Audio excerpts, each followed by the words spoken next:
మీకోసం తెచ్చింది necklace Mela flat 9.99 VA తో నవంబర్ 29 నుండి డిసెంబర్ 7 వరకు హిల్స్ బ్రాంచ్ త్వరలో ప్రారంభం. సుమన్ టీవీ ప్రేక్షకులకు నమస్కారం. ప్రస్తుతం మనతో పాటు ఉన్నారు బ్రహ్మశ్రీ డాక్టర్ ప్రదీప్ జోషి గారు. వారితో మాట్లాడి 2026 12 రాసుల వారి రాశి ఫలాలు ఏ విధంగా ఉండబోతున్నాయో ఇప్పుడు తెలుసుకుందాం. గురువుగారు నమస్కారం. గురుగారు శ్రీమాత్రే నమః. గురువుగారు 2026లో తులారాశి వారి రాశి ఫలం గురించి తెలియజేస్తారా గురుగారు? డిసెంబర్ 5వ తారీఖు 2025 రోజున ఆ రోజుటికి గ్రహస్థితి ఏముంది, డిసెంబర్ 6వ తారీఖు కింద లెక్క వేసుకుందాం. ఆ రోజు గ్రహస్థితి ఏదైతే ఉందో ఆ గ్రహస్థితిలో ఉండేటువంటి మేజర్ 4 గ్రహాలు జూన్ 3వ తారీఖు వరకు ఆ గ్రహాలన్నీ కూడా అలాగే ఉంటాయి, ఏ మార్పు ఉంటుంది. జూన్ 3.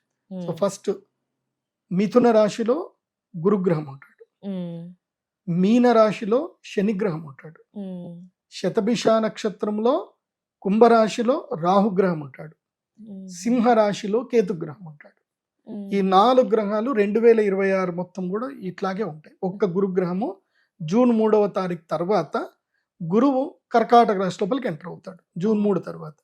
కాబట్టి ఇప్పుడు నేను చెప్పే రాశి ఫలాలు ఏంటంటే 2026 డిసెంబర్ 5వ తారీఖు 2025 నుంచి మొదలయ్యి జూన్ 3వ తారీఖు 2026 వరకు ఈ రాశి ఫలాలు వర్తిస్తాయి.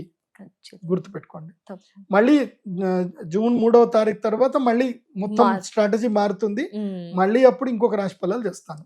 అప్పుడు అది కూడా 2026, కాకపోతే హాఫ్ ఆఫ్ ద 2026 ఒక వేరియేషన్ ఉంటుంది, మళ్ళీ 2026 హాఫ్ ఆఫ్ ద వేరియేషన్ వేరే ఉంటుంది. అప్పటి వరకు ఇప్పుడు స్టార్ట్ అయిపోతుంది. ఇవే రాశి ఫలాలు మారుతాయి. సో ఇది బాగా గుర్తుపెట్టుకొని మీ జన్మ నక్షత్రం ఏందో తెలుసుకొని ఇక మీరు 2026 రాశి ఫలాలు చూడండి. తులారాశి. తులారాశియే వ్యాపార రాశి. తులారాశి అంటేనే వ్యాపారం. తుల అంటే తక్కడ ఎక్కడ ఉంటది అంటే వ్యాపార స్థలంలోనే ఉంటుంది. వీళ్ళ బ్రెయిన్ ఎక్కడ ఉంటది అంటే ఎప్పుడు వ్యాపారంలోనే ఉంటుంది. వీళ్ళు చక్కగా ఫ్యామిలీతో టూర్కి వెళ్తారా, వాళ్ళ ఆవిడ అనుకుంటది మా ఆయన ఎంత మంచిగా ఉన్నాడు, నా దగ్గరికి వచ్చిండు, టైం ఇచ్చిండు, బాగుంది అనుకుంటే అక్కడ పోయి దుకాణాల దగ్గర నిల్చుంటాడు, వాళ్ళతో ముచ్చట పెడతాడు. ఎంత అవుతుంది మీకు, డైలీ కలెక్షన్ ఎంత అవుతుంది, ఇది ఎంతకి ఇస్తావు, అది ఎంతకి ఇస్తావు, ఇదే పని ఉంటది వీళ్ళది తులారాశి. సో తులారాశి వ్యాపార రాశి కాబట్టి వీళ్ళు వ్యాపారమే చెయ్యాలి. వ్యాపారం బాగా కలిసి వస్తుంది. ఈ సంవత్సరం ఏంటంటే జూన్ 3వ తారీఖు వరకు వీళ్ళకి పట్టిందల్లా బంగారం. వీళ్ళ అదృష్టం. తులారాశి వాళ్ళకి బ్రహ్మాండమైన అదృష్టం. వీళ్ళకి నంబర్ 2 పొజిషన్లు ఎవరున్నారు అంటే తులారాశి ఈ సంవత్సరం. ఎందుకోసం అంటే వీళ్ళకి 9వ స్థానంలో అదృష్ట స్థానములో గురుగ్రహం వచ్చాడు. మిథున రాశిలో అదృష్ట స్థానం అవుతుంది వీళ్ళకి, 9వ స్థానం అవుతుంది. అక్కడ గురుగ్రహం ఉన్నాడు. గురువు దృష్టి కూడా వీళ్ళ మీద పంచమ దృష్టి ఉంది, అది కూడా మంచిది. గురువు పంచమ దృష్టి యోగిస్తాడు. గురువు పంచమ దృష్టి చూస్తున్నాడు. గురువు కూడా భాగ్యంలో ఉన్నాడు. అంటే నవపంచకాలు అవుతున్నాయి తులారాశి వాళ్ళకి గురుగ్రహం వల్ల. సో వీళ్ళకి పట్టిందల్లా బంగారం. మంచి బిజినెస్ ఏమైనా వ్యాపారం చేయండి, బ్రహ్మాండం కలిసి వస్తుంది. తర్వాత 6వ స్థానంలో శని ఉన్నాడు. శని 6వ ఇంట్లోకి వస్తే ఒక మంచి అద్భుతం. అది ఏమిటంటే శత్రు విజయం. శత్రువుల మీద విజయం లభిస్తుంది.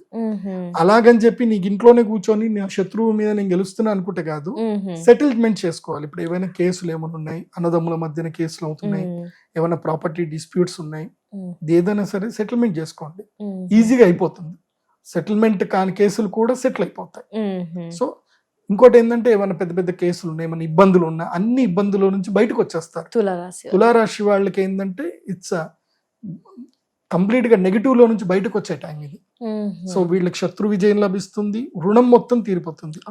తులారాశి వాళ్ళు ఈ సంవత్సరం ఏం చేయాలంటే డబ్బు దాచుకోవడం కన్నా డబ్బు రుణం ఏదైనా ఉంటే తీర్చేయండి, అప్పులు తీర్చేసుకోండి. ఎంత వీలైతే అంత తొందరగా అప్పు తీర్చేయండి. అప్పులు ఎంత తీరుస్తే తులారాశి వాళ్ళకి ఇంకా అంత మంచిది.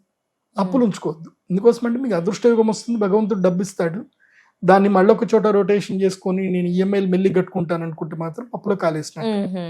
దేవుడు ఒక టైం ఇస్తాడు మనకి, అప్పులు మొత్తం తీర్చేసుకోరా అని టైం ఇస్తాడు. ఆ టైంలో మనం అప్పులు తీర్చకుండా ఇంకో ఇన్వెస్ట్మెంట్ ఆ ఇన్వెస్ట్మెంట్ అని పెట్టుకుంటాం.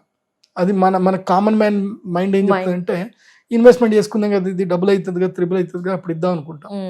తీరాని ఈ గ్రహాలు మారేసరికి ఆ బెస్ట్ ఇన్వెస్ట్మెంట్ కూడా వరస్ట్ ఇన్వెస్ట్మెంట్ అయిపోయింది. సింపుల్ ఎగ్జాంపుల్, నా క్లయింట్ ఒకడు హైవే రోడ్ రాబోతుంది, హైవే పక్కన బిట్టు దొరికిందని చెప్పేసి అని వాడికి మంచి డబ్బులు వచ్చినాయి, హైవే పక్కన బిట్టు కొన్నాడు, మంచిదే కొన్నాడు. వాడికి యాక్చువల్లీ ఆ డబ్బు కట్టేస్తే వాడికి ఇంటి మీద ఉన్న అప్పు మొత్తం పోతుంది. హైవే మీద కట్టాడు. తీరా ఏమైంది, హైవే యొక్క ఏదైతే ఉందో రూట్ చేంజ్ అయిపోయింది. కరెక్ట్గా వీడి దీని మీద పోవడం స్టార్ట్ అయింది. వీడు కొన్నదేమో కొన్ని కోట్లు పెట్టి కొట్టాడు. గవర్నమెంట్ వాడికి ఏంటంటే అంతే అలైన్మెంట్ మారింది, మొత్తం పోయింది. అటు ఇప్పుడు ఆ డబ్బులు పోయాయి, ఇటు అప్పు అట్లాగే ఉంది. కాబట్టి నేను చెప్పేది ఏంటంటే అప్పులు తీర్చేసుకోండి. తులారాశి వాళ్ళు ఈ సంవత్సరము బాధలో నుంచి బయటకు రండి. అది ఎంత ఇప్పుడు ప్రతి మనిషికి భగవంతుడు ఒక అవకాశం ఇస్తాడు బాధలో నుంచి బయటపడడానికి, రుణం నుంచి బయటపడడానికి, సమస్య నుంచి బయటపడడానికి ఒక అభయం అస్తమిస్తాడు. అది తులారాశి వాళ్ళకు ఉంది ఈ సంవత్సరం. కాబట్టి నెగిటివ్ థింకింగ్ లో నుంచి కూడా బయటకు రండి, బాగుంటుంది. సో వీళ్ళకి పిల్లల వల్ల లాభం కలుగుతుంది, పూర్వీకుల ఆస్తులు కలిసి వస్తాయి. చాలా మంది ఒక తప్పు చేస్తారు, వీళ్ళ తాతల ఆస్తులు ఏమైనా ఉంటే కనుక అసలు డాక్యుమెంట్లు ముట్టరు, మా తాత ఆస్తి అది మాదే అనుకుంటారు. డాక్యుమెంట్లు ఎప్పుడు చూసుకోరు. డాక్యుమెంట్లు చూసుకోవాలి, ఫ్యామిలీ సర్టిఫికేట్ క్రియేట్ చేసుకోవాలి, వీళ్ళ వారసత్వం వీళ్ళకి మ్యూటేషన్ అయిందా లేదా చూసుకోవాలి. ఇవేవి చేయరు చాలా మంది. సో ఈ టైంలో చేసుకుంటే, ఈ టైంలో అవన్నీ కూడా చూసుకోండి. లీగల్ ఆస్పెక్ట్స్ ఏమైనా ఉంటాయి, ఏమైనా మ్యూటేషన్స్ ఏమైనా ఉన్నా చేసుకోండి, అంతా బాగుంటుంది. సో తులారాశి వాళ్ళకైతే ఇది సూపర్ టైం, లక్ టైం. మీకు మధ్యలో మాత్రమే కొంచెం ఈ కుజగ్రహము ఏవైతే ఈ రాహుగ్రహం 5వ స్థానంలో ఉన్నాడు. కాబట్టి మీ పిల్లల ఆరోగ్యం పట్ల అప్రమత్తంగా ఉండాలి. పంచమ రాహు ఏం చేస్తాడు అంటే పిల్లలకి అనారోగ్యం తీసుకురావడము, పిల్లలకి ఇబ్బందులు కలగడము, లేదంటే పిల్లలు చేసిన తప్పులకి మీరు కోపం ఎక్కువగా రావడము. పిల్లలు ఇప్పుడు కొంచెం యుక్త వయసు వచ్చింది అనుకోండి, ఎవరినో ప్రేమించినానంటారు, ఏదో ఒకటి తీసుకొస్తారు, మీరు దానికి టెంప్ట్ అయిపోయి కథలు చేసుకొని అవన్నీ అవ్వద్దు. దేనికైనా ప్రశాంతంగా పని చేసుకోవాలి, దేనికి ఇమ్మీడియట్లీ రియాక్ట్ అవ్వకూడదు. నీకు నచ్చలేదు, నీది కరెక్ట్ కాదు, వాళ్ళు కూడా రాంగ్ వేలో ఉన్నారు, కానీ యూ షుడ్ నాట్ రియాక్ట్ అది ఇమ్మీడియట్లీ. పెద్ద పామునైనా చిన్న పామునైనా పెద్ద కర్రతోటే కొట్టాలి. సమస్యలు వస్తాయి, వాటిని పిల్లల మూలకంగా సమస్యలు వస్తాయి, వాటిని నిదానంగా కౌన్సిలింగ్ చేస్తూ క్లోజ్ చేసుకోండి, బాగుంటుంది. వీళ్ళకి నేను ఈ సంవత్సరం మీకు అడ్వైస్ చేసేటువంటి ఒక మాల, మీకు ఏ మాల వేసుకోమని చెప్తాను అంటే, మీరు ఈ సంవత్సరము శుక్రగ్రహ అనుగ్రహ మాల వేసుకోండి. శుక్రగ్రహ అనుగ్రహ మాల పింక్ కలర్ లో ఉంటాయి, ఆ మాల మెడలో వేసుకోండి. ఇది మీకు పీస్ ఆఫ్ మైండ్ ఇస్తుంది.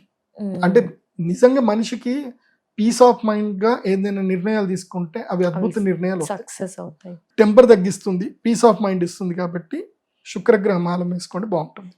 తప్పకుండా గురుగారు. ధన్యవాదాలు గురుగారు. నమస్కారం.